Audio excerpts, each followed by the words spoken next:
ahora sí estamos listos para contarles pues un poco la historia. De tanto repetir historias y de tanto escuchar historias, uno va entendiendo más el negocio, y en el caso mío, a mí me despegó en el negocio las historias, me impactaron las historias. ¿A quiénes le han impactado las historias en el negocio? ¿Ok? Los nuevos, los nuevecitos, díganle a las personas que los invitaron que le presten historias de éxito en este negocio, porque eso les va a ayudar muchísimo a entender. ¿Vieron ese video, un poquitico ese video que preparamos para la calificación de doble diamante que se presentó en la Libre Empresa y lo hemos presentado en Europa, en Estados Unidos, en Centroamérica? Le hemos dado vuelta en todas partes a ese video porque es el video pues que estamos usando mientras este humilde PIN pues siga vigente. Entonces lo vamos a usar. Y en ese video, mire que aparece una cosa increíble. En la primera foto aparece Gustavo y Diana y dice abajo: con ellos un día soñamos que íbamos a ser libres. O sea, empezamos a entender. Dice, con ellos un día soñamos que íbamos a ser libres.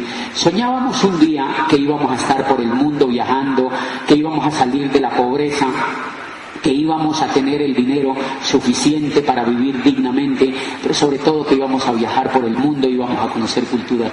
Allí en esa grabación, en ese video, nosotros estamos sentados en un excelente restaurante en Roma, estamos comiéndonos unos camarones con salsa napolitana, o sea, yo todavía me acuerdo de esos camarones, o sea, viene a mi boca el sabor de esos camarones. Estábamos comiendo allí en un excelente restaurante con Gustavo y Diana, y yo decía, es increíble, ¿qué tal que no hubiéramos hecho este negocio? ¿Qué tal que nosotros no hubiéramos hecho este negocio? Estaríamos sentados en Quindío, o en el Bordo, Cauca, o en algún lado, ¿verdad?, de Colombia, y eso no tiene nada que ver porque son lugares también lindos, pero nos hubiéramos evitado, nos hubiéramos impedido el conocer el mundo y el disfrutar de las cosas bellísimas de esta vida. Hay líderes que me han preguntado, ¿viajaste mucho? Yo les decía ahora que han sido unos 5 días así bien agendados, porque de pronto tú empiezas a aceptar invitaciones y tal, y yo había aceptado una invitación en Lisboa, después había aceptado una en Madrid, que era pues la primera vez que estaba en estos sitios. Vinimos a Cali, estuve un par de días en Cali, de allí me vine a dar el seminario de Bogotá, anoche hubo un seminario, hoy a este seminario, de aquí nos vamos al reconocimiento a Popayán, el reconocimiento de doble diamante, va a ser esta noche en Popayán, en la ciudad donde yo arranqué entendiendo esto y donde auspicié las primeras personas. Va a ser esta noche un reconocimiento allá, lo va a hacer Carlos Eduardo y Claudia Castellanos, ellos van a hacer ese reconocimiento y va a ser algo increíble esta noche, y mañana regresamos a Cali a las 10 de la mañana porque se va a hacer el reconocimiento en Cali desde este PIN, y también va Carlos Eduardo y Claudia Castellanos, y apenas termine el seminario nos recoge pues un conductor y salimos a las 3 en punto de la tarde para Toronto, Canadá, a estar con todos los líderes de América Latina, allí disfrutando de la compañía y del calor y del liderazgo y del estilo de vida que da este negocio. Y cuando termine el seminario en Toronto, Canadá, yo voy a dar el seminario en Los Ángeles. Yo llego a Los Ángeles y me quedo allí un par de días para dar el seminario de Los Ángeles, y después pues yo ya llego hacia mediados de diciembre otra vez a Cali, a la Tutaina, el Buñuelo y a la Tuturumaina, y ya empiezo pues un poquito a estar otra vez en la casa y y entonces hay mucha gente que me dice, oye, pero mucho viaje, ¿y eso no te estresa? Pues no me estresa. Lo que sí me estresaba era no saber para dónde iba en la vida. Eso sí me estresaba. ¿Alguien le estresa no saber para dónde va en la vida? Sí, eso me estresaba profundamente, pero estar ocupado haciendo lo que a uno le gusta, eso le da más vida. Y hay gente que me dice, ¿cuándo va a descansar? Y digo, cuando me muera. Cuando uno se muera, uno va a descansar muchísimo. Eternamente vamos a descansar cuando nos moramos. Igual, lo lindo del negocio es que tú tienes la opción de ir o no ir. Yo le puedo decir a la compañía, bueno, no quiero ir a Toronto. ¿Por qué? Porque no quiero. Hay mucho frío. No quiero ir a Toronto. Ellos me dicen, ok, Está bien, quisiéramos que fueras, pero bueno, no quieres ir, no pasa nada, porque no eres un empleado, eres un empresario, eres libre. Yo hago parte del LAC, que es el Comité de Diamantes, que le ayudamos a la compañía a tomar decisiones en América Latina.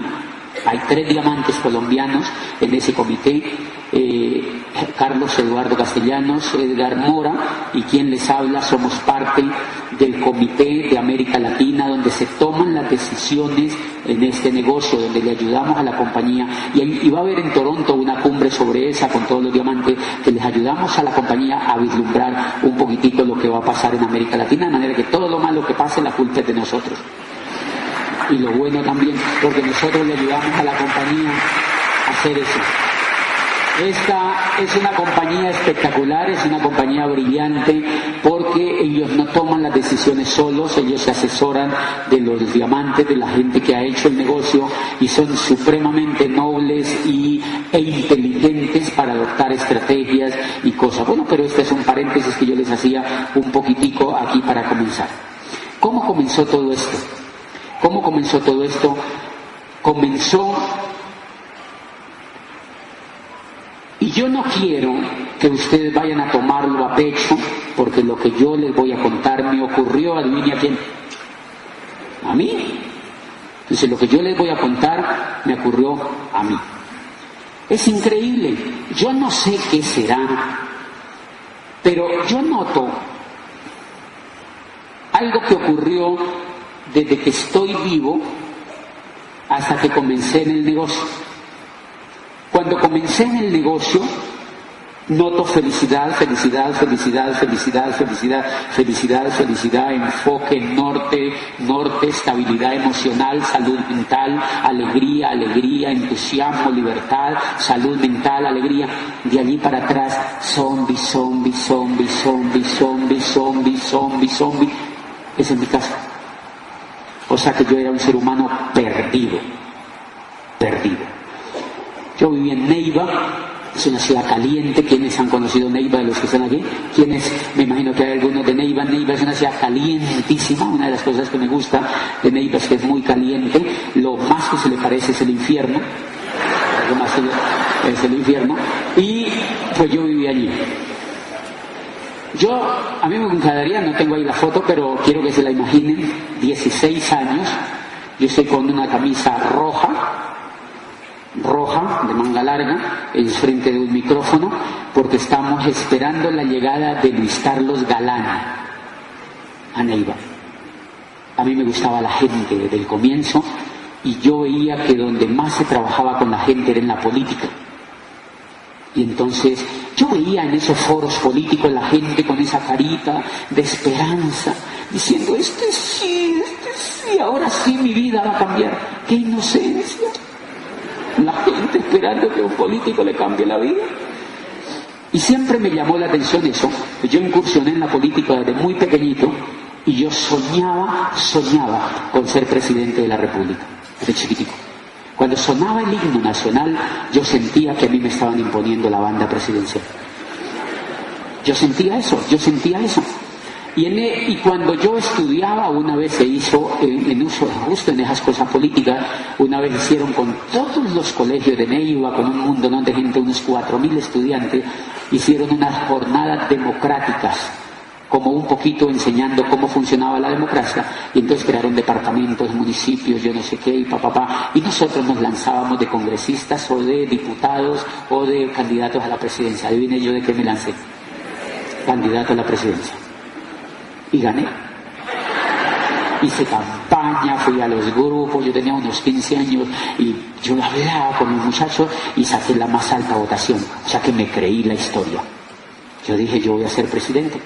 Yo estaba emocionado. Entonces yo tenía que decidir qué estudiara. Yo veía que los políticos estudiaban Derecho. Todos los presidentes de Colombia, la gran mayoría, eran abogados, y yo decía, pues tiene que ser que allá enseñan a ser presidente. Porque entonces pues yo estudié Derecho. Entonces escogí pues la Universidad del Cauca, que es la única universidad del país por cuyo claustro han pasado 17 presidentes de la República. Es la única universidad que tiene ese privilegio. Y pues miren que no aplauden, deben ser que no los quieren a los presidentes porque... Entonces, en ese claustro de derecho habían pasado, pues obviamente yo allá me tenía que ir.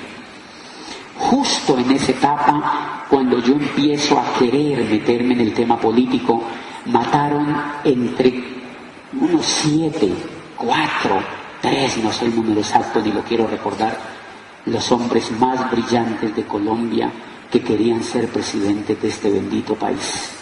Los asesinaron en una esquina y los asesinaron los mediocres. Los asesinaron los animales. Los asesinaron en una esquina porque no querían que nada cambiara. Y yo tomé una lección. Yo recuerdo cuando mataron a Galán. Yo era un niño, un adolescente, y yo tenía un sueño y yo decía, ¡qué susto! Semejante hombre tan brillante y lo mataron de un tiro.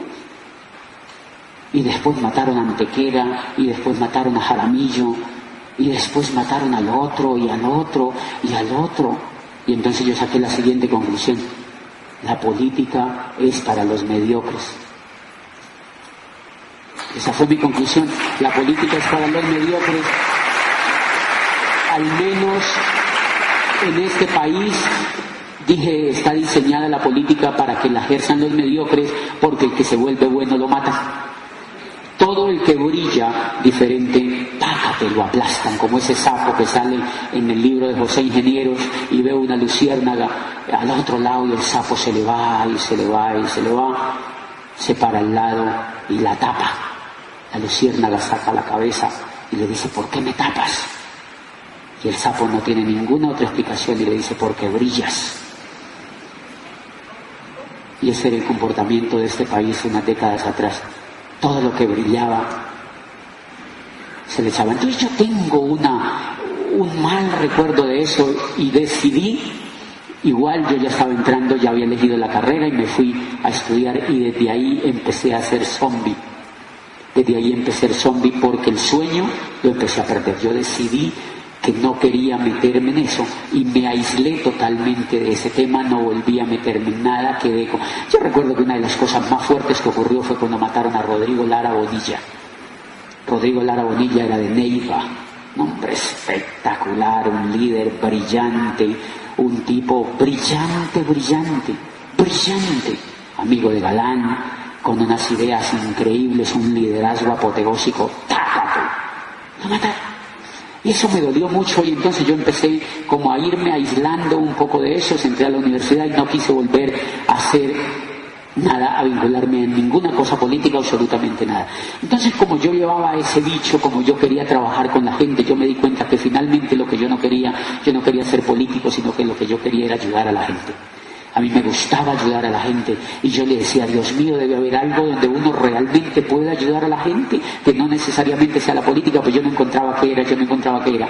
Entonces lo más como natural que encontré es que yo me volaba de la universidad, y yo entré pues a esta universidad y yo empecé a cuestionar el tema académico desde chiquitico. Yo desconfié de la educación, desde chiquitico.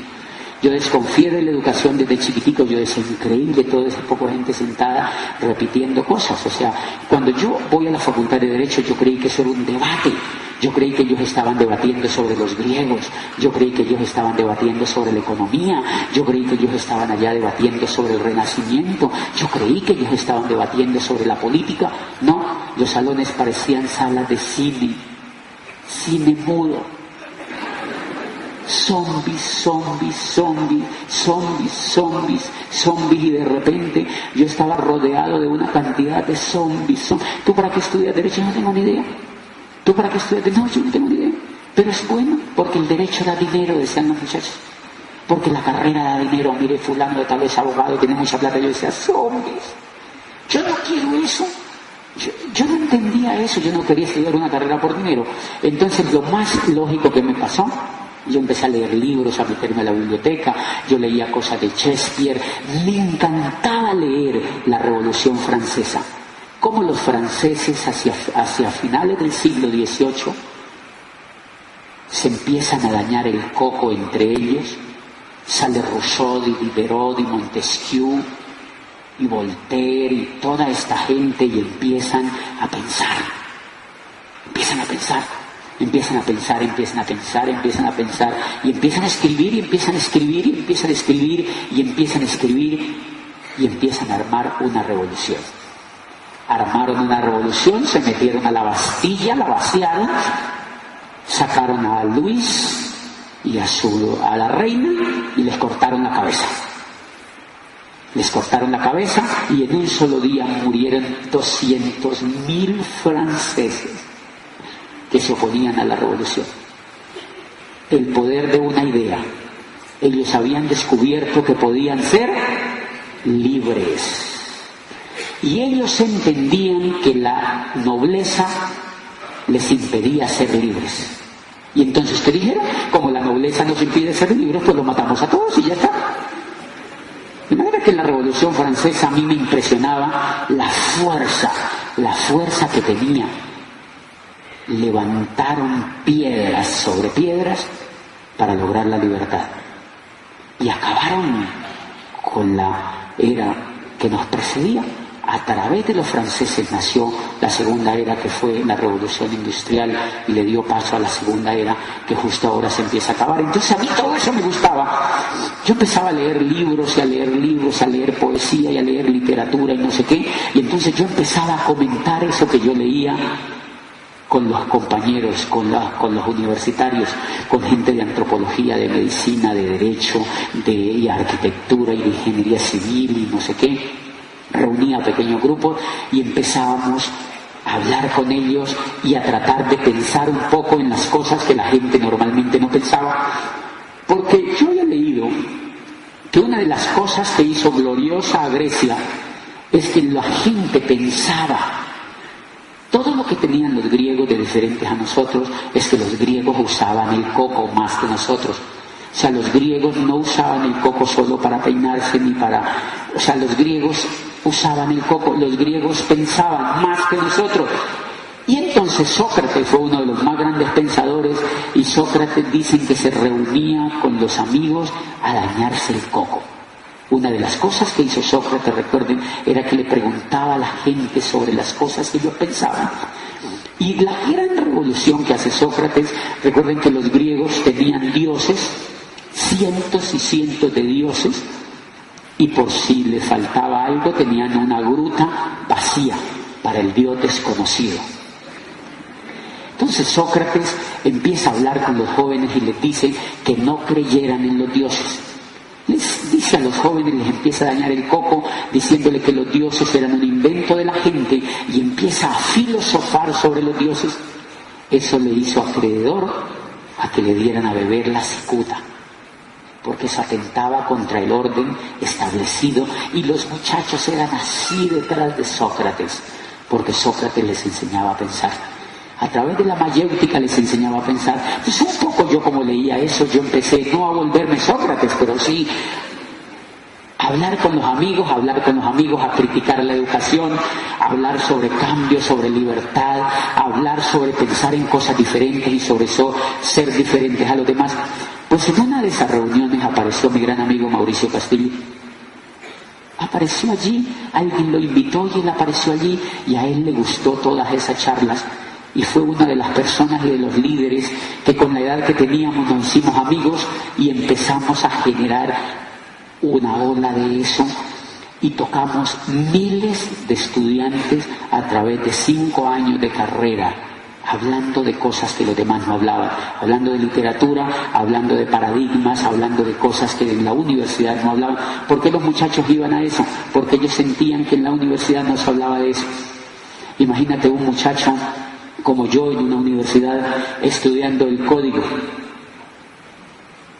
A los 2 meses el código lo cambiaban y nosotros salíamos vírgenes otra vez a la calle.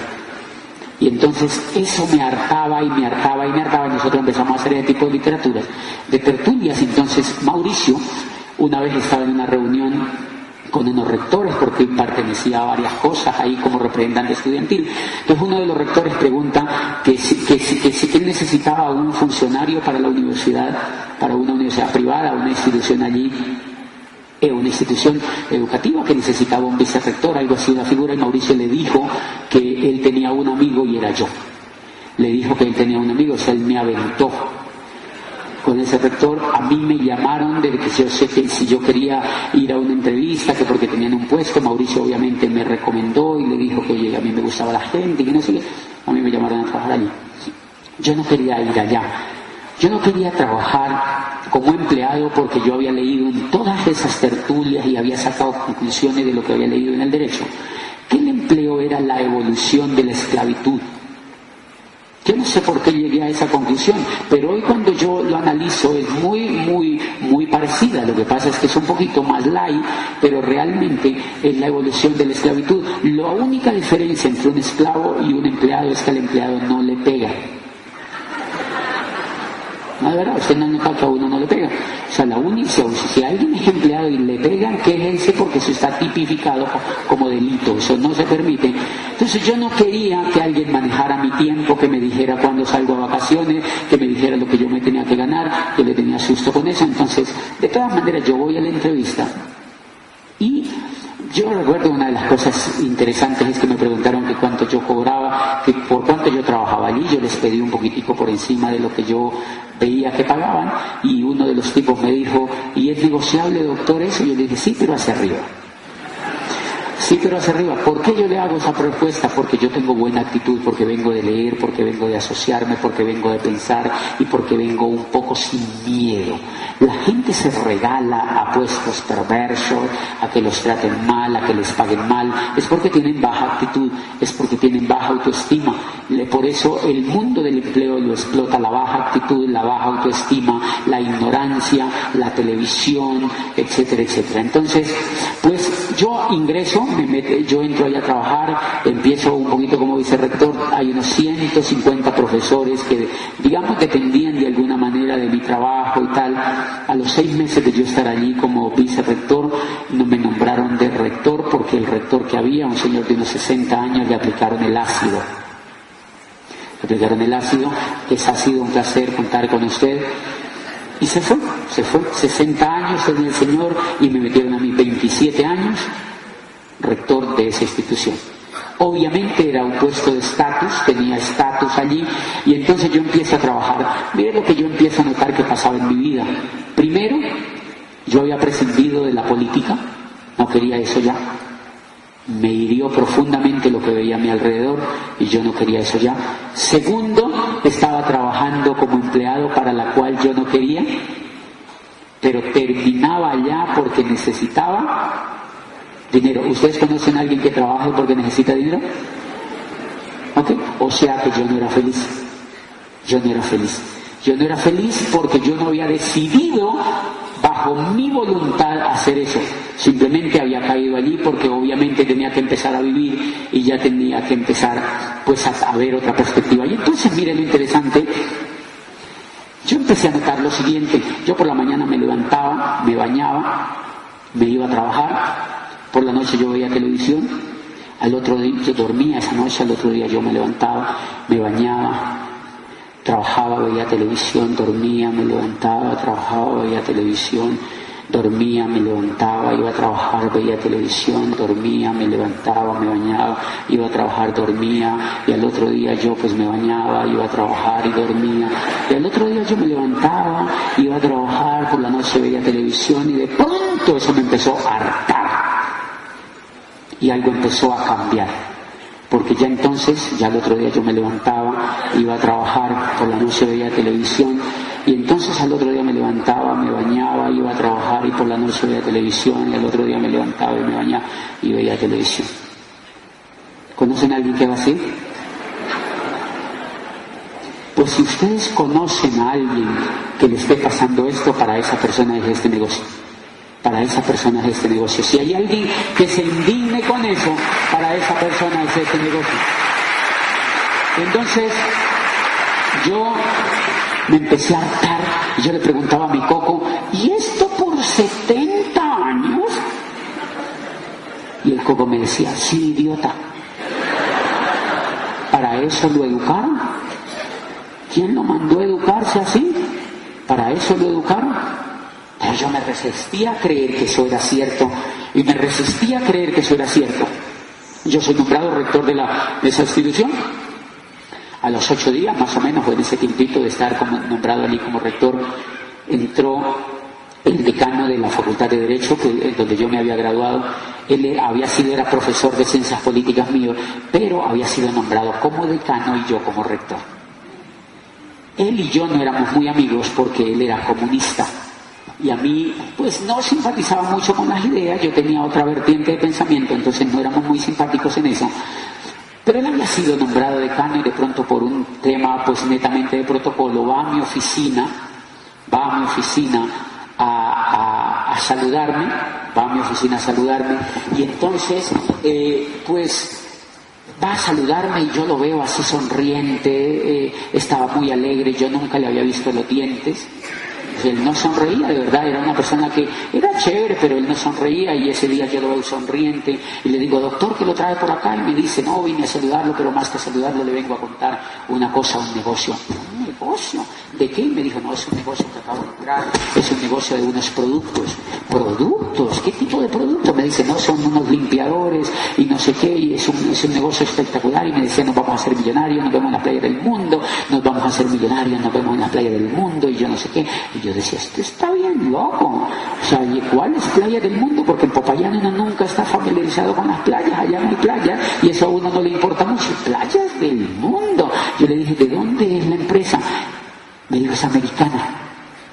Y yo dije, empresa americana, negocio de productos, y este comunista. O sea, esto es Sodoma y Gomorra. De verdad, yo dije, la caída del mundo de Berlín, el muro de Berlín en mi cara, y yo decía, este está bien loco. Y entonces yo le dije, doctor, ¿y usted qué quiere que yo haga? Y me dijo, yo quiero que usted entre. Me explicó cómo entraba, entonces le dije, yo en un instante pregunté, ¿entro o no entro? Él es el decano, yo no me he graduado, porque yo apenas había terminado asignaturas. Había apenas terminado asignaturas y ya me habían nombrado en ese cargo, me habían dado de plazo 6 meses para que me graduara, y si no me echaba. Entonces, él es el decano, yo no me graduado, me está invitando a un negocio, ¿entro o no entro? Y en un instante yo dije, entre, idiota. O sea, yo entro y me registré. Y es increíble, apenas yo me registré y ya no me llamaba doctor, sino que él me llamaba socio. Él me llamaba y me decía, hola socio. Hola socio, hola socio, y ya yo lo veía alegre, me decía socio, y en una de esas cosas de socio yo le dije, doctor, pero socio, acuérdese que usted me dice que nos vemos en las playas del mundo, pero yo no me he graduado. Y me dijo, tranquilo socio. Me dijo, tranquilo socio, no se preocupe socio. Le dije, ayúdeme, la gente se demoraba entre 2 y 3 años para graduarse, porque hay que presentar preparatorios y un mundo de cosas y tal. Y entonces, yo empecé a presentar preparatorios porque mi socio me ayudaba, y en menos de un mes yo me estaba graduando en privado en la oficina del rector. Todos los términos se achiquitaron porque mi socio estaba emocionado con este negocio. Y entonces el día que yo me gradué, pues ahí estaba mi socio. Fue una ceremonia privada y estaba ahí mi socio cuando yo me gradué. Entonces apenas terminé el grado, me dijo, contémosle a sus amigos. ¿Contémosle qué? Contémosle el negocio, porque el negocio es contándole a otra gente, me dijo él. Y entonces yo dije, vea, me hizo un favor, pero ahora me lo va a cobrar. Y me sentí de verdad comprometido. Yo le dije, bueno, contémosle a un grupo de profesores que yo contrataba directamente, que eran 15. Los 15 son de esos profesores que van y se ofrecen. ¿Hay una horita por ahí para mí? ¿Hay una cátedra para mí? ¿Hay algo para mí? Entonces se ofrecen. Son profesores que están en la prostitución. Se ofrecen.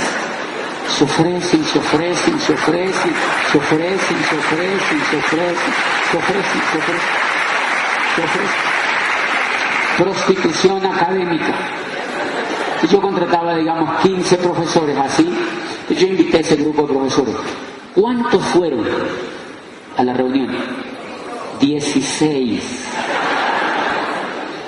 ¿Qué capacidad de convocatoria yo tenía? Porque si no, no lo renovaba el contrato. Fueron 10, se llama liderazgo emanado del poder joder a otro. Y entonces, pues, estos profesores fueron a la reunión y yo recuerdo que el decano sacó un tablero y fue con el amigo que le había presentado el negocio, un ingeniero civil de la misma universidad. Así como verte aquí, una persona alta, se veía exitoso y tal, fueron bien vestidos y le presentaron. Yo no me aparecí en el auditorio, yo era el agente secreto, pues yo veía por un huequito, y yo los veía allá y yo decía, ¡ay, qué pena! O sea, ¿qué me iban a decir? Y a mí me daba físico terror, el rector, y metido en esta lleva, o sea, ¡hello! Entonces yo veía así por un huequito y de pronto el decano sacó un tablero y le decía, el negocio es así, y hacía bolas en el tablero y le decía, este eres tú que metes aquí, que te meten aquí, que te metes así, y hacía bolas. Entonces yo veía las bolas y yo dije, o sea que yo, el rector, soy una bola de esas. ¡Qué boludo he sido! O sea, yo me sentía fatal allí atrás. Y entonces de pronto el decano le dice a los profesores, le dice, se pone un silencio así como el que hay ahora aquí. Y entonces una profesora le dijo a la otra, profesora Amparo, ¿usted va a entrar a eso? Y la otra se quedó viéndola y le dijo, no, yo no voy a entrar a eso. Entonces la otra le dijo, entremos, colaborémosle al rector.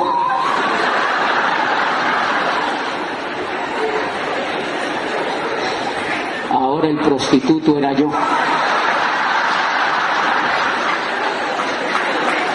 ¡Qué susto! O sea,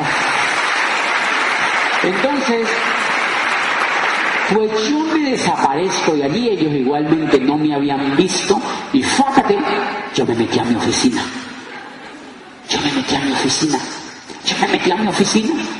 Llevaba décadas sin soñar ya. En la carrera jamás hablaron de que uno tenía que soñar en la vida. En el colegio jamás yo oí la palabra soñar.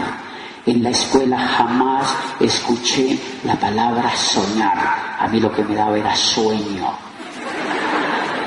Entonces yo había perdido el norte de soñar. Mi mente ya no volvió a soñar y yo me sentía fatal.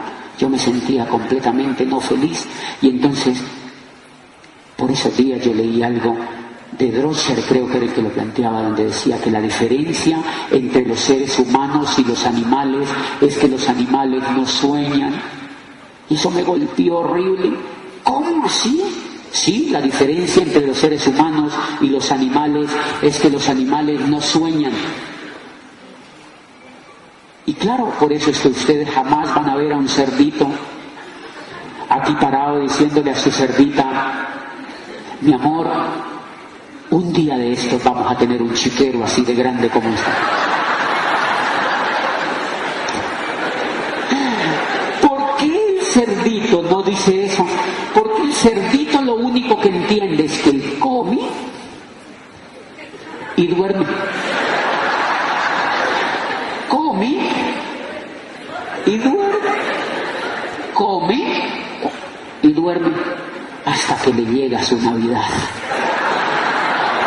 Hasta que le llega su Navidad. Él no entiende más. Entonces yo hice la siguiente reflexión.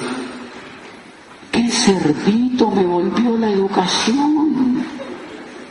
Y peor, a mí me toca trabajar. Lo único que me faltaba era decir, ay, ay. Lo único que me faltaba era decir, ay, ay. Porque miren lo que yo hacía. De mi casa al trabajo, del trabajo a la casa, de mi casa al trabajo, del trabajo a la casa, de mi casa al trabajo. Lo único que me faltaba era decir, ay, ay. Y entonces eso me empieza a desesperar. Yo me meto a mi oficina después de ver eso y yo tenía un chiquero así de grande, un escritorio gigante y una oficina así. Y me metí allí otra vez. Yo no quise volver a saber nada del negocio. Completé 5 años haciendo eso. ¿Ustedes se imaginan? 5 años haciendo eso. ¡Qué horror! La otra vez le pregunté a un gerente, ¿cuánto llevas tú en tu chiquero? Dijo, no, yo llevo 22. 22 llevaba el sinvergüenza. 22 años. Y entonces yo me meto a la oficina otra vez y empiezo a hacer lo mismo. Yo decía, yo no entiendo por qué yo tengo que vivir haciendo esto, esperando que me renovaran el contrato, con un pago poquito. A mí siempre me faltaba dinero. Y entonces, claro, yo soy el rector, yo vivía en un apartamento de arriendo, un apartamento pequeñito de arriendo, y como yo salgo y voy a trabajar y de noche veo televisión, la televisión me dice que yo necesito casa propia. ¿Qué te dice la televisión? Que tú necesitas casa propia. Televisor, no tengo plata. Te la fiamos. 30 años, cómodas cuotas mensuales. ¿Yo qué? Qué interesante. Listo, pase para acá ese apartamento y compro ese apartamento. Y yo digo que yo ya voy a cumplir 30 años, me están fiando esto a 30 años. Cuando yo termine esto no tengo ni próstata ya. O sea, son toda la vida pagando una casa. Toda la vida pagando una casa, pero yo saco esa casa fiada. ¿Conocen a alguien que sacó una casa fiada? ¿Ok? Entonces yo saco esa casa fiada y yo sigo viendo televisión. Cuando yo voy del trabajo a la casa y veo televisión, estoy pegándome al programa educativo de los pobres. La televisión es el programa educativo de la masa de pobres, de la gente que no entiende, entonces la educan a través de un televisor. Si ustedes van y ven, pobre, televisor grande. De verdad, entre más la gente más pobre, el televisor tiende a ser más grande. Porque ese es el programa educativo de la gente. Yo tengo un televisor grande, pero yo no lo prendo casi. Se ve bonito, es un cuadro ahí. Yo no lo prendo casi, sino veo lo que a mí me da la gana ver, pero no veo nada de lo que antes me embrutecía. Y entonces yo seguí viendo televisión y la televisión te empieza a decir que tienes que comprar. Y claro, yo empiezo a comprar trajes, corbatas, billeteras, regalitos y no sé qué. El sueldo me empieza a faltar. Pero el televisor te sigue diciendo que tú necesitas carro propio. Televisor, yo no tengo plata. Acabo de comprar la casa y es fiada. Te lo fiamos también. Y entonces saco un carro fiado. Ya tenía la casa fiada y ahora saco un carro fiado. Yo sigo comprando y sigo viendo televisión y de pronto voy otra vez y entonces me falta plata. Televisor, no tengo plata. Me dice, tranquilo, tenemos una solución versátil. American Express, Mastercard, Visa, Diners, páselas para acá y empiezo a curar los problemas financieros con tarjetas de crédito. Lindo el negocio. Entonces ya trabajaba para un rico que era el dueño de la universidad. Ahora le tenía que dar la plata que yo me ganaba a otro rico que era el que había construido el apartamento, y después le tenía que dar la plata a otro rico que era el que me había vendido el Renault 9 Personalité. ¡Qué horror! Y después ya le pasaba la plata a otro rico que era el que daba las tarjetas de crédito. Y el único zombie era yo. El único zombie que no entendía cómo funcionaba era la educación, que no sabía cómo funcionaba la economía era yo. ¿Por qué? Por idiota. Porque yo no tenía una información importante, yo no tenía ni idea de la idea que yo tengo hoy. Por ejemplo, la idea que yo tengo hoy, el último libro que me leí, que se llama La conspiración de los ricos. Vean, léanselo los nuevos que vinieron a este negocio hoy, léanselo, se llama La conspiración de los ricos. Y dice literalmente que la educación está diseñada para mantener a la gente pobre. Que la educación está diseñada casi intencionalmente para que la gente nunca entienda cómo funciona la economía. O sea, para que uno sea zombie. A mí me provocaba, yo decía, voy a buscar esos que me hicieron esa maldad. Por eso hay gente que me dice, oye, pero tú cómo hablas de mal de la educación. Yo digo, sí, me estoy vengando, ¿qué? Pero porque fueron 35 años de embrutecimiento.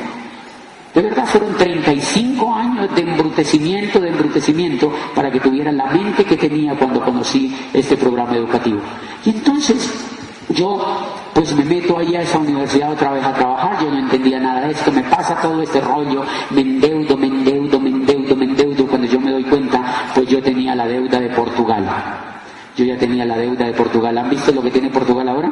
Están a punto de rescatarlo. Portugal está totalmente quebrado. Están que lo rescatan porque está está quebrado, absolutamente quebrado, Italia está quebrado, España está totalmente quebrado y los están rescatando. ¿Por qué? Porque ellos tampoco entienden. Ellos tampoco entienden. Zombies, gobiernos zombies, Estados Unidos zombie. Pero hay un grupo en el mundo que no es zombie, que dicen ojalá se caiga toda esta economía. Ellos son los que están educados para generar riqueza. La economía es un juego. Lo que pasa es que hay muy poca gente que lo sabe jugar. Y esa gente arma un sistema educativo para que otros se eduquen y no entiendan cómo funciona ese juego. Y si no, háganse la primera pregunta que dice Kiyosaki. ¿No les parece sospechoso que nunca la educación nos haya enseñado sobre el dinero? ¿No les parece sospechoso eso? ¿No les parece sospechoso que nunca la educación nos haya enseñado cómo funciona el dinero? Es muy sospechoso eso, señores, que nunca nos hayan enseñado cómo funciona la economía. La última vez que yo estuve en una facultad de economía hablando en la Universidad Católica de Chile, yo hablé sobre esto. Estaban los profesores y muchos estudiantes de últimos semestres de economía. Y yo hablé sobre todo el problema de la depresión que venía en la economía y de por qué estaba surgiendo esto y de toda la historia de los Estados Unidos y cómo Estados Unidos estaba imprimiendo dinero falso para superar la crisis a punta de dinero falso y la hecatombe que venía económica por todo el rollo del problema del endeudamiento. Entonces un estudiante se levantó y me dijo, ¿y usted es economista? Y yo le digo, no, si fuera economista no estaría parado. Porque los economistas no entienden un carajo de esto. Los economistas tampoco les enseñan eso, porque los economistas son parte del mismo sistema. El economista es un ente que lo educan dentro del mismo sistema para que él hable, como dice Palacio, de la depresión, de la deflación, de la quebrazón. Pero él no entiende, mi no entender. ¿Conocen economistas endeudados? ¿Financistas endeudados? ¿Contadores endeudados? ¿Quebrados? ¿Administradores quebrados? No entienden cómo funciona la economía porque jamás en el sistema educativo tradicional le enseñaron eso. Pues bien, yo me voy entonces otra vez para ese chiquero que yo tenía, que era una esclavitud total, una esclavitud de una persona que no es feliz, metida en algo que no lo hace feliz, lo cual es un crimen. Es un crimen porque si un ser humano no es feliz está desperdiciando la vida entera. ¿Cuántas vidas tenemos? Una. ¿Y si tú no eres feliz? ¿Te jodiste? La vida entera sin ser feliz. Eso a mí me tenía completamente preocupado. Y entonces yo tomé una decisión, me desesperé tanto que yo renuncié a mi cargo de rector y me fui a hacer un doctorado, porque claro, como yo estaba metido en el ducto de la academia, yo creí que yo haciendo un doctorado iba a triunfar. Entonces me voy a hacer un doctorado en Europa, renuncié a la universidad y me fui a Europa a hacer un doctorado. El doctorado era lo mismo que las carreras que yo había hecho, eran meterse 5 años en una cosa en Europa, a que le repitieran una cosa, que sacaran en borrador lo que estaba en limpio en los libros, uno volvía y copiaba, volvía y repetía, y no sé qué, y uno hacía lo que ellos le dijeran, no lo que uno creía.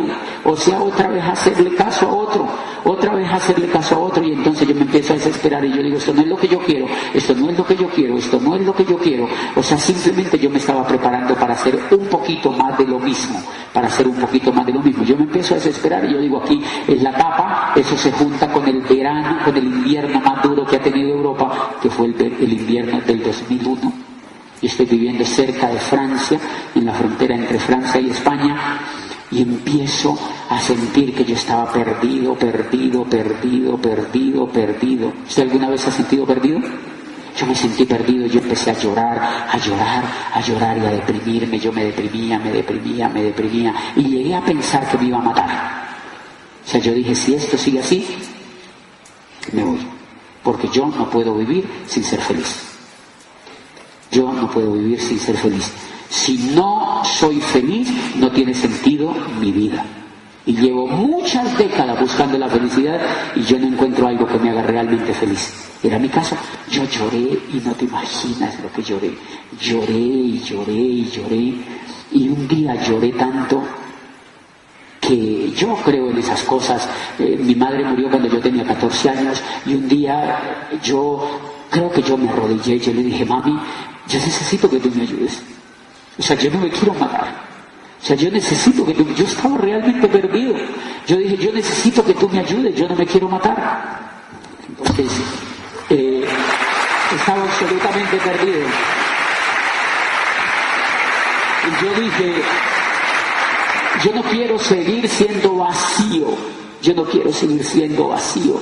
Yo me sentía vacío, yo me sentía una vasija vacía. Yo sentía que no tenía norte. Yo sentía que yo no le hacía bien a nadie. Yo me sentía inútil. Yo me sentía inútil. Y ya tenía 30 y pico de años. Y yo no era feliz.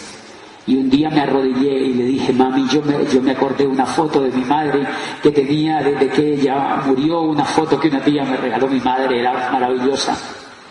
Y yo me imagino esa foto. Y yo le dije, mami, yo quiero encontrar en la vida un norte. Y yo recuerdo que yo hice una llamada a Colombia, yo decidí, la primera cosa que decidí era que yo me iba a volver a Colombia, que yo me iba a volver a Colombia porque yo no quería seguir perdido. La gente que yo encontraba en Europa, ¿cuánto llevas aquí en España? Me decían, yo llevo 25 años, un señor de Cali, llevo 25 años, ¿y qué quieres hacer? No, quiero completar unos 40 años y me vuelvo para Colombia. ¿Por qué? Porque no soy feliz, me decía, porque no soy feliz. Y yo digo, wow, ¿y entonces por qué estás acá? Porque necesito dinero. O sea que la gente cambia la felicidad por el dinero. Eso me impactó. Ahora que llegamos a Francia, nos encontramos en París con 2 personas en un restaurante. Eran colombianos, se fueron y nos abrazaron. Eran colombianos. ¿De dónde son? Somos colombianos. ¿Cuánto llevan aquí? 25 años llevamos aquí. ¿Qué hacen? Somos plomeros. Yo soy plomero, yo pinto casas. Y están contentos. Bueno, sí vivimos aquí, pero nuestra meta es estar unos 10 años más e irnos a nuestra amada Palmira. Me dijo uno y a mí casi se me vienen las lágrimas. Yo decía, es increíble, la gente botada en el exterior y sin ser feliz, porque no encontraron algo que les educara la mente para triunfar en su país. Nunca encontraron nada que les educara la mente para triunfar en su país. Este es el mejor país de la tierra, señores. Lo único que nosotros necesitamos es educación. Este es el mejor país de la tierra. Lo único que nosotros necesitamos es educación. Necesitamos despertar los talentos que tenemos escondidos y triunfar en el país donde nosotros vivimos. Este es el mejor país de la tierra. No hay ningún otro sitio en la tierra sino el sitio donde uno ha nacido, donde está la familia, donde están las lentejas, donde está el tomate de árbol, donde están las arepas, donde está el calor de la familia, donde están los amigos, donde está la cultura, donde está lo que hemos creado. ¿Cómo nos vamos abandonando este país buscando la felicidad en otro lado y dejamos tremendo paraíso acá? Pues bien, yo estoy allá, levanto el teléfono y tomo la decisión de que yo me volvía para Colombia, a la Universidad Sedantera, y me dicen, vuélvase para acá. Nosotros queremos que usted vuelva, rector, otra vez. A mí ya estaban a tiro de medicarme, cosas para la psiquiatría, cosas de psiquiatría. Me dio un amigo, porque yo estudiaba psicología, ¿qué es esto? Yo estudiaba psicología de las organizaciones y era un doctorado. Y uno de los tipos con los que yo estudiaba me dijo, yo te veo muy deprimido, tenemos que ir donde un psiquiatra. ¿Me ha dicho psiquiatra? Y ahí mismo dije, yo me voy para país. Primero, la salud mental. El problema mío no era de pepas, era de norte. El problema mío no era de medicamentos, era de tener sentido de la vida. Víctor Frank dice que un ser humano, cuando pierde el sentido de la vida, se enferma mentalmente. Las enfermedades mentales surgen de perder el sentido de la vida, dice Víctor Frank. Por eso ustedes Yo amo este negocio porque recobra el sentido de la vida de la gente. Yo amo este negocio porque veo a la gente feliz. La otra vez estaba en una orientación empresarial y una señora de 83 años se acercó llorando y me dice: Diamante, yo lo quería conocer. Y yo le digo: ¿y qué te tiene tan contenta? Y me dice: me tiene contenta que por primera vez yo he vuelto a tener una esperanza, me dijo la señora. Estoy feliz de que me abracen. Estoy feliz de leer libros, estoy feliz de oírlos a ustedes diciendo que hay un futuro mejor que el que yo había visto allá afuera. Y yo digo, eso es lo que vale la pena de este negocio. Que esa señora recobre la esperanza, que esa señora recobre la esperanza, que esa señora recobre la esperanza. Y bien, cuando yo entendí que me iba a volver para Colombia, yo dije, no tengo ninguna otra solución que ser rector otra vez allá, y por fortuna me ofrecían esa oportunidad. Pero me acordé del decano que me había dicho que Amway existía y que nos íbamos a hacer millonarios y nos íbamos en la playa del mundo y que nos íbamos a hacer... Yo me acordé de eso y dije, eso era guay. Y yo recuerdo que el día que yo me iba a ir para Europa, yo le dije, Mauricio, yo me voy a buscar un sueño. Yo no quiero seguir siendo mediocre en lo que estoy haciendo, yo quiero buscar un sueño. Y yo le dije a Mauricio, si eso no me sale, yo al menos a Amway me meto. Yo me acuerdo que yo te lo dije, pero yo era un zombie, yo no entendía. ¿Te das cuenta la gente que no entiende cómo despreciamos Amway? La gente que no entendemos despreciamos Amway. Yo le dije, si me va mal, al menos en Amway me meto. Y yo recuerdo que el norte lo perdí todo y me acordé de Amway, justo lo que yo le había dicho a Mauricio, y busqué en el directorio de España, Amway España, Hospitalet de Llobregat, en el norte de Barcelona, quedaba el edificio central de Amway España, y me voy para allá. Señorita, yo quiero entrar a este negocio. Yo oí que a mí me han dicho que este negocio es bueno, yo quiero entrar, yo quiero conocer este negocio, yo quiero que usted me presente una persona que es exitosa en el negocio. La señorita me dijo, esa señorita es de servicio al cliente. Pregunta, ¿ella entiende o no entiende? No entiende. O sea, ella entiende lo que tiene que entender.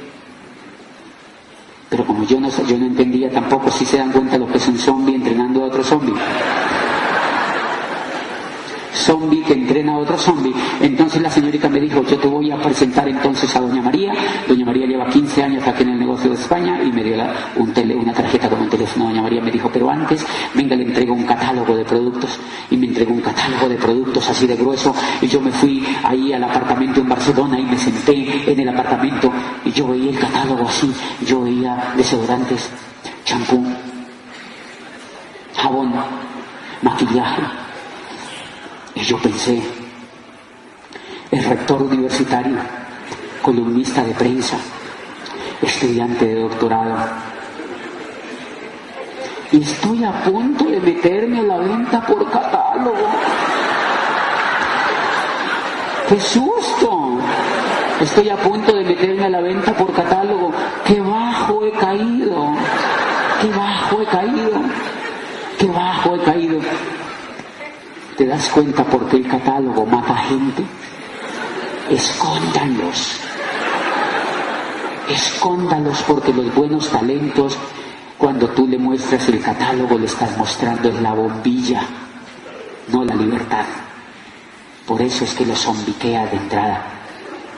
Por poco y me zombiquea ese catálogo. Igual yo no tenía otra opción, cogí el teléfono y llamé a Doña María. Y Doña María me dijo, nos vemos mañana. Yo creo que Doña María, cuando yo la llamé, casi se orina. Imagínate que un estudiante de doctorado te llame para entrar al negocio de Amway, al que cual supuestamente tú tienes que perseguir a la gente para que entre.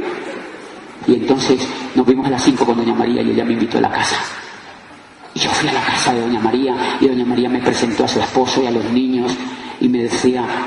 Cada que yo iba me mostraban la página de Amway, el computador, y me mostraban la página. Yo veía champú, desodorante, maquillaje, blanqueadores, detergente. O sea, yo veía era la bombilla. Y entonces cada que yo iba me daban maní. Y yo comía maní. A los 8 días yo iba, me daban maní. A los 3 días me daban maní. Y yo llegué a pensar y yo dije, ¿será que el negocio de Amway es comiendo maní? porque me daban maní, me mostraban ahí la página, me daban maní, me mostraban ahí la página. Yo recuerdo que el Señor decía, este negocio va a explotar, este negocio aquí va a explotar, esto va a explotar, esto va a explotar, este negocio va a explotar, esto aquí en España va a explotar, esto aquí le estamos dando increíble, le estamos dando durísimo, este negocio va a explotar, esto va a explotar, esto va a explotar, esto va a explotar. Recuerden que era año 2001, acababan de caer las Torres Gemelas, había explotado un tren en Londres, había explotado otro en España y todo estaba explotando. Entonces yo dije, ¿qué tal que esto explote aquí también conmigo? Yo mejor me voy, volteé la cola y me vine para Colombia otra vez. Yo recuerdo que uno de los primeros impactos en España, cuando yo llegué allí a hacer ejercicio a una máquina de gimnasio, y una niña linda de 20 años me atendió y era instructora. Yo le dije, ¿cómo se usa esta máquina? Ella me dijo, pues muy sencilla, tú te agarras de aquí, pones aquí el culo y ya está.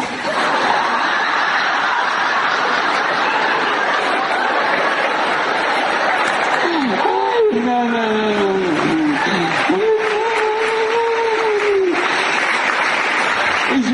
Y yo decía, oye, tan linda y tan grosera. ¡Qué grosera! Y ahora que yo estaba en España les hacía esa historia y para ellos es normal. Una vez me contaban que la hija de Pili había estado allá y que le habían dicho, oye, qué lindo culo tienes, ¿eh? Es normal. La diferencia entre las palabras, ¿verdad? Entre las palabras. ¿Qué quieres? Era un corchete, vamos a cerrar el corchete. Y entonces, pues fíjense que yo decido, primera enseñanza que yo aprendí de eso, ¿por qué no vi el negocio? Porque fue la bombilla. Fui a la bombilla y me mostraron la bombilla y en internet me mostraban la bombilla. No vi el sistema. Yo recuerdo que la señora me llevó a una OE, sí, ella me llevó a una OE, yo no entendí. Ella era zombie y yo estaba zombie. Yo recuerdo que la última charla que yo tuve con ella, le dije, doña María, ¿usted cuánto lleva en el negocio? Me dijo, 15 años. ¿Qué hace usted, doña María, fuera del negocio? Me dijo, yo trabajo en el ayuntamiento. Entonces yo dije, negocio millonario, lleva 15 años y trabaja en el ayuntamiento. No, qué futuro el que me espera a mí. Entonces yo partí, me vine y no quise volver a saber nada. Volví y me ingresé a la universidad. Yo me levantaba, trabajaba, veía televisión, me bañaba, iba a trabajar, veía televisión y por la noche me levantaba y me bañaba. Y estaba casi resignado a que eso iba a ser de por vida. ¡Qué tristeza! Ya había probado con eso el talango y no sé qué, papá, y me volví otra vez para la universidad y me metí otra vez en mi chiquero. Ahora sí, me acerdicé otra vez, perdí la libertad otra vez y ahora sí dejé de soñar. Con mayor razón había dejado de soñar. Y entonces yo recuerdo, duré 3 años allí. Gris. Yo no era feliz, gris allí. Y entonces, un día iba por la calle, yo salía ya de una reunión en una universidad. Yo les quiero hacer la primera pregunta. ¿Ustedes conocen gente que tengan puestos y no sean felices? Tienen que contarles este negocio. La gente, después de que descubra de qué se trata Amway y que Amway da felicidad porque uno encuentra el norte a través de la educación, esto no lo para nadie cuando la gente entienda por allí el negocio. Entonces un día yo salí de la universidad cuando veo a Gustavo Ramírez que iba pasando por la otra cuadra. Señores, y yo lo había visto en la época del decano. En una de las reuniones que el decano me había llevado, él estaba ahí sentadito, estaba jovencito, ahora ya está calvo. No, mentira, pero estaba jovencito y estaba allí porque él es el mejor amigo que yo he conocido. Es espectacular como ser humano y como amigo, pero en esa época no éramos amigos y él estaba ahí sentadito, así como es él, respetuoso, tranquilito, y estaba ahí. Yo no era amigo de él. Lo vuelvo a ver entonces allí, le digo, hola Gustavo, me dijo, te andaba buscando, así como él camina, así, te andaba buscando, me dijo así. ¿Sí no lo han visto que él camina como una lorita? ¿Sí me entienden? Así. Sí, él es tan lindo, o sea. Entonces me dijo, ¿qué andaba buscando? Y yo le dije, ¿para qué? Me dijo, tengo algo que contarte. Esa frase logró la libertad mía. Por eso siempre tienes que decir esa frase. Tengo algo que contarte. Tengo algo que contarte. Le dije, ¿de qué? Y me dijo, no, necesito hablar contigo en privado. Hace rato quería hablar contigo, te tengo ubicado. Él iba a los auditorios donde yo hablaba y se sentaba a observarme. Llevaba 7 años leyendo libros, yendo a convenciones, estudiando los CDs y soñando. Un día vamos a ser libres, se decían, pero no sabían cuándo. Había aprendido a capturar buen talento y me veía allá en tarima, hablándole a los estudiantes y decía, ese es bueno, pero está perdido. Que él dice que él pensaba, él es bueno, pero está perdido. Él es bueno, pero él está perdido. Porque él se había educado. Y entonces al otro día va a la oficina mía y me contó ahí, yo no recuerdo ni qué me dijo, pero me dijo, si tú te haces diamante, te haces libre y te van a invitar a todo el mundo a que tú ayudes a otras personas a que se hagan libres. Algo así me adobó y me dijo, y eso hizo clic. Y yo le dije, ¿en serio? Me dijo, sí. Yo le dije, ¿usted se va a hacer diamante? Y yo le vi en la cara que eso era verdad, porque los ojos no mienten. Por eso es que uno tiene que estar seguro y entender qué es lo que está haciendo, porque el otro a uno le está viendo la cara. Y entonces yo le dije, chóquela, a mí me gusta eso, yo también me voy a hacer diamante. La chocamos y yo sentí una alegría, yo no entendía un carajo, pero yo sentí una alegría. Y entonces yo me volví, me senté ahí en mi escritorio. Y como a los 2 días, al otro día, Gustavo llegó con unos cassettes. Y el primer cassette me dijo, escuches esto. Y él me decía, ¿se escuchó los cassettes? Y yo, no, mañana. ¿Se escuchó los cassettes? No, mañana. Hasta que plum, puse uno. Primer diamante en Colombia. De Alejandro Higuera. Primer diamante en Colombia era la de Alejandro Higuera. Y ese CD decía, yo hice este negocio porque yo no quería terminar donde todo el mundo termina. Si tú quieres terminar en un lugar diferente, tienes que hacer algo diferente, decía ese muchachito allí. Yo decía, claro, eso es verdad, decía yo, eso era lo que yo hablaba siempre. Y yo empecé a aislar las cosas y cogí el otro CD y era, de nada sirve la técnica si no hay perro. De nada sirve la técnica si no hay perro, decía Sergio Rivera. Los seres humanos somos como los animales genéticamente programados y no concebimos que podemos hacer una cosa diferente. Y yo decía, yo no tengo un perro, yo tengo un rinoceronte que me persigue. ¿Dónde está? Yo me empecé, ¿tiene más? Y me dijo, sí, tengo otro. Rolando Josué, que marca carabelas. Era de Centroamérica, se había salido de una multinacional, se había hartado de lo mismo y se había hecho esmeralda en el negocio. ¡Esa es mi historia! Y eso me tocó profundamente. Yo, wow, ¿tiene más? Me dijo, no tengo más. Segunda enseñanza, tienes que tener hartos CDs. Hartos. No sé dónde rayos los vas a meter, pero tienes que tener hartos CDs. Cuando encuentres un diamante, él te va a pedir hartos. Y entonces yo le dije, ¿no tienen más? Me dijo, no. Como yo ya estaba emocionado, yo ya había... Entonces le dije, ¿tú te acuerdas del decano? Me dijo, sí. Le dije, vamos a la casa del decano. Me dijo, ok.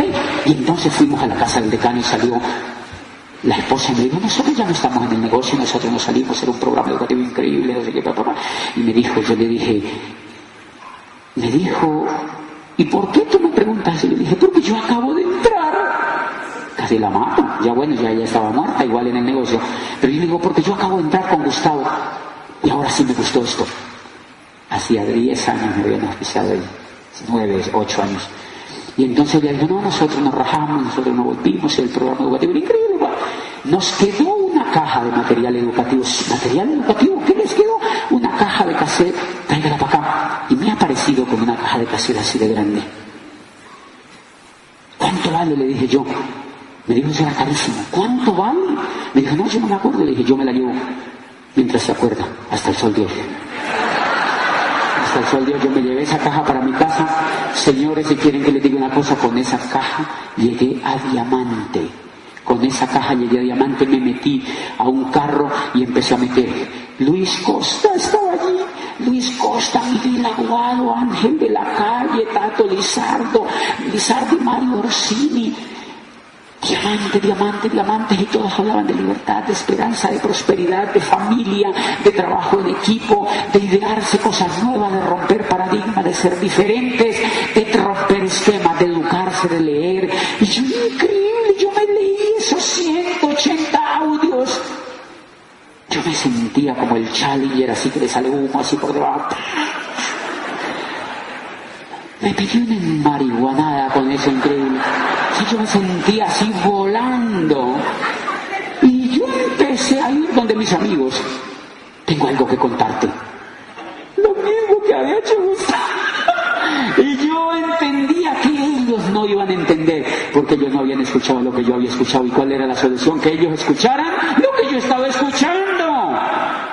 No que vieran la crema de dientes. No tienen nada que ver. Ellos tienen que ver es la libertad, tienen que ver es el conocimiento, tienen que ver es la información que hay allí. Entonces yo iba donde el ingeniero y le contaba y me decía, eso es güey, no le gusta, güey, no hágase para un lado el otro y seguía para donde otro y le contaba a otro y le contaba a otro. Yo empecé a contarle a otro y le empecé a contar a otro, y simplemente lo que yo hice en el negocio es que nunca paré de contar. Tengo algo que contarle, tengo algo que contarle, tengo algo que contarle, tengo algo que contarle, tengo algo que contarle, tengo algo que contarle, tengo algo que contarle diario. Emocionado, yo me empecé a emocionar tanto que me descaré. Yo daba planes en la oficina también. 10 de la mañana entraba un profesor y yo le decía, venga para acá, cierre la puerta, póngale pestillo a esa puerta. Y cogía fuego en el escritorio y le decía, mire lo que tengo. Y le mostraba, no te imaginas lo que hay aquí. Y me decía, profesor, eso me gusta. Listo, hagámoslo. Y un día los dueños se dieron cuenta. Y me dijeron, doctor, nos han contado que usted está haciendo una cosa a la par con el trabajo. Yo le dije, sí, ¿qué? Y yo pensaba en lo más profundo de mi corazón, ojalá me echen, porque ya descubrí el mecanismo para hacerme libre. Y le dije al dueño, eso que tú me dices es cierto, porque cuando yo me vaya de aquí, tú te quedas sentado aquí, porque tú eres el dueño, y yo me voy para la calle. Y yo me he hecho una propuesta, que yo de aquí me voy para la libertad. Le dije al doctor, así que, y como diciéndole, y más o menos tratando de decir, y no me siga diciendo cosas porque el lío hago así, o sea, ¿por qué yo estaba así? Yo creo que el Señor dijo, oye, ¿y este qué le pasó? Yo estaba transformado, se me estaba quitando el miedo. Lo que yo no sabía era el vehículo, yo no sabía que existiera el vehículo tan impresionante que es este negocio. Y entonces empecé a dar planes. Póngame por favor la lámina que hay allí. Y en conclusión, mire lo que pasó. Cambié una vida por otra. Pasé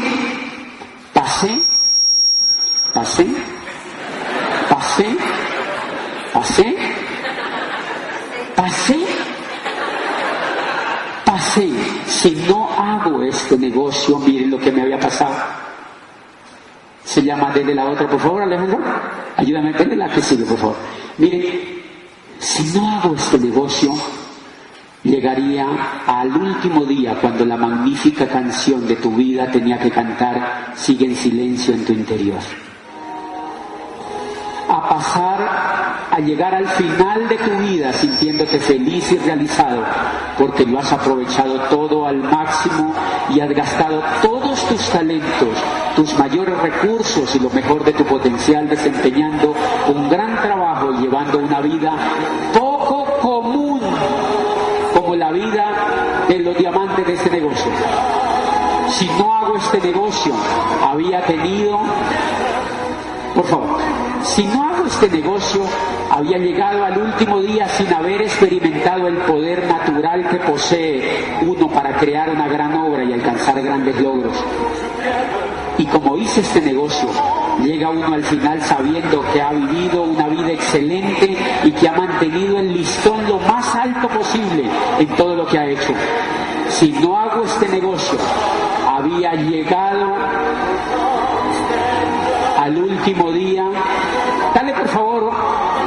Si no hago este negocio, había llegado al último día lleno de dolor al darme cuenta que jamás había asumido grandes riesgos y por tanto jamás había obtenido grandes recompensas como las que he obtenido hoy. A llegar al final sabiendo que has sido una persona que has inspirado y motivado a otros en lugar de desanimarlos.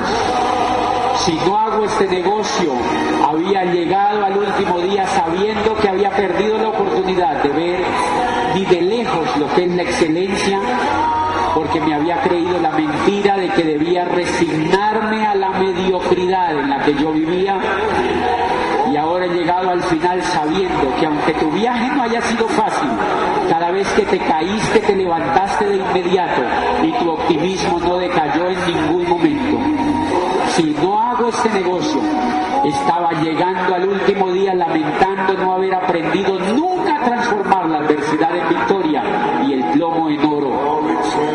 Pero al hacer este negocio llega al final disfrutando de la asombrosa gloria de tus fenomenales logros y del valor de haber colaborado en las vidas de las personas a las que tuviste la suerte de servir. Y si no hago este negocio, había llegado. Y si no hago este negocio, llegar al último día y descubrir que podía haber sido solo un líder y transformar el mundo en un lugar mejor. Pero te negaste a aceptar esa misión porque te dio miedo, así que fracasaste y desperdiciaste tu vida. O llegar al final rodeado de compañeros que te consideran una estrella, de amigos que te consideran un héroe y de seres queridos que te consideran una leyenda. O llegar al último día y descubrir que podías haber... Dale, por favor. O llegar al último día sabiendo que has vivido la vida que la sociedad te enseñó a desear y no la vida que verdaderamente querías. O llegar al final como un verdadero líder sin cargo, sabiendo que tus grandes logros perdurarán mucho más allá de tu muerte y que tu vida será un modelo a seguir. Y ese es el negocio de Amway. Ese es el negocio de Amway. Ese es el negocio que nosotros hacemos. Ese es el negocio que nosotros hacemos. Y ese es el negocio que nosotros hacemos. Este es el negocio que nosotros hacemos. Este es el negocio que nosotros hacemos. Y ese es el negocio que nosotros hacemos, señores. El día que un ser humano descubra el poderoso negocio que tenemos, aquí hay 30.000, 40.000 personas y tú serás reconocido como doble diamante. Nos vemos pronto y nos vemos.